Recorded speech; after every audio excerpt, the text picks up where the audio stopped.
एक चीज मुझे बताएं तो सर जल्दी से, क्योंकि अगली खबर पर भी जाना है बड़ी अहम है कि ये पहले बता देने से तो ही मसला खराब हो जाता। बता दें हम तरीक़े इत्मीनात की तैयारी कर रहे हैं वो कर रहे हैं, नंबर गेम पूरी कर रहे हैं। हमारे साथ 5 लोग हैं जी, 5 वज़रा हमसे राब्ते में हैं। राना सनाउल्लाह साहब कह रहे हैं जी इतने लोग तहरीक इंसाफ से आना चाह रहे हैं कि हमें समझ नहीं आ रही किसको रखे किसको ना रखे। तो ये तो फिर लोटा क्रेसी, ये तो फिर छांगा मांगा की सियासत है कि जी आ रहे हैं हम तहरीक इंसाफ में। वो लोटे हमेशा हुकूमत की तरफ जाते हैं, हुकूमत तो सर आपके जो अपने नजरियाती लोग होंगे जिन्होंने भुगता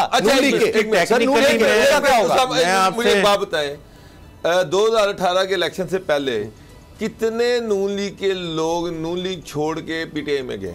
अगर वो वापस आते तो ये लोटा हो जाएंगे। सर यही तो उन पर मेरा ये सवाल है कि ये लोग टेक्निकल बात ये है कि हुकूमत उस तरह से डिलीवर करने में नाकाम रही, ये आप चीज माने उनके, और इसलिए वजारतें मांगी जा रही है।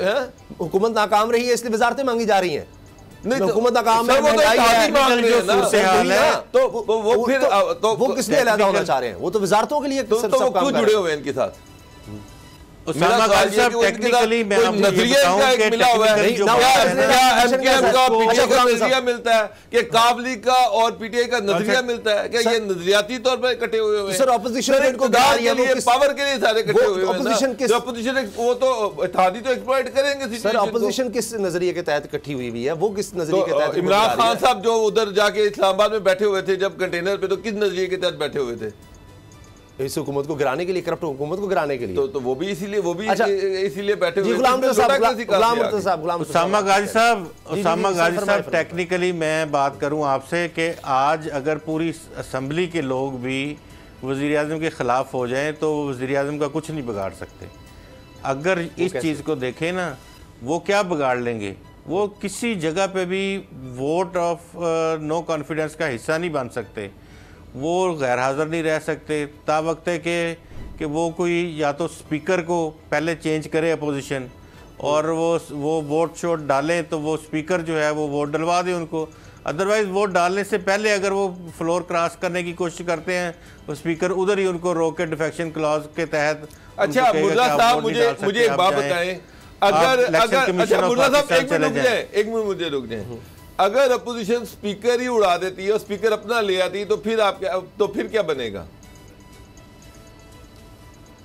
अपोजिशन की जो इत्तेहादी जमातें साथ हो रही हैं, जिस तरह हुकूमत की इत्तेहादी जमातें हैं, वो जब आती हैं हुकूमत के साथ तो तब जाके हम ये कह सकते हैं कि ये तहरीक अदम-ए-इत्तेमाद कामयाब। सर मैं तो बात कर रहा हूँ स्पीकर ही अगर उड़ जाता है, स्पीकर उड़ाने के लिए इत्तेहादी जमातों की जरूरत नहीं है, स्पीकर उड़ाने के लिए पीटीआई के लोगों की जरूरत है।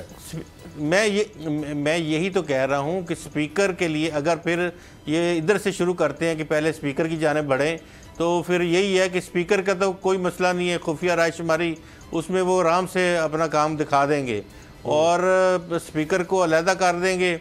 जब अपना स्पीकर उनका कोई भी आ जाएगा तो वो वोट अगर जाते हैं लोग फ्लोर क्रॉसिंग के लिए, वो स्पीकर नहीं रोकना होता, कस्टोडियन ऑफ द हाउस ही कहता है। अगली खबर से जुड़ती है, नया स्पीकर नहीं रोकेगा, नया स्पीकर नहीं रोकेगा किसी को भी कि आप किधर जा रहे हैं और किधर जा रहे हैं। वो फिर काम, जिस तरह मैंने कल भी अर्ज किया था कि काम लंबा हो जाएगा। सब्सक्राइब करें और बेल दबाएं ताकि कोई खबर रह न जाए।